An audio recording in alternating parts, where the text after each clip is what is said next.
And then it came to the sing through and recap of Mr. Man of Mine, which is the song that I sing. Just going through the harmonies and making sure every line remembered them so that the song would sound nice and complete.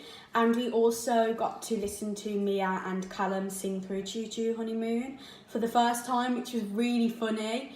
It's a very funny and comical song. So yeah, that was really fun and good to listen to. I couldn't really do anything during that apart from do coursework, which is what I do when I'm not needed in a number, or if I'm not needed in a scene, I make sure that I'm at the side either doing coursework, looking through lines, practicing the songs, because I find that if I'm not needed in anything, sitting there and doing nothing isn't going to help my performance or my theory side of things. So I need to make sure that I'm always doing something related to the show.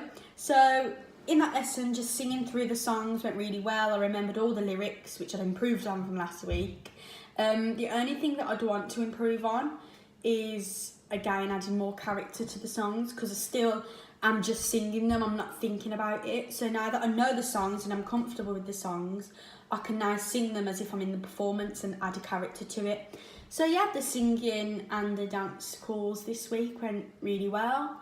We had a few extra rehearsals for the tap, which Shannon Lee and Gabby led, because they're the choreographer and dance captain of the show. And it's really helpful to have them because they'll go through everything, all the positions, every single count, which is really helpful. A very long process and people do get frustrated, but that's something that we just have to work as a team for. We need to make sure that the show is the best.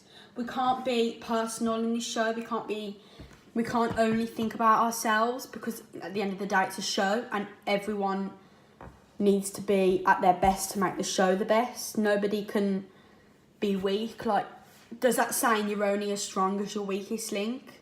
And if there's somebody that isn't pulling their weight, then the show is just going to go down. So we always make sure, that's the thing for me, I'm always making sure that everybody's okay. I remind everyone every morning of what to bring, because in our lessons, if you don't have your scores, you're out. You're not staying because you're not prepared for the lesson. So I feel like the mom of the group, which is a good thing because everybody trusts you. Everybody wants to work with you, because that's always a good thing to have in the industry, is want to work with someone, which is something that I believe I have. Well, I hope I have, or people see like me. So, I mean, that's the way forward. But yeah, just making sure that everyone's on top, no one feels down, everyone's got everything, is something that I like to do. I kind of see it as my little mini production role, as well as being the social media, because it's just nice to know that everyone's confident with everything and everyone's feeling happy in the show and no one's panicking too much. So yeah, it's a good week.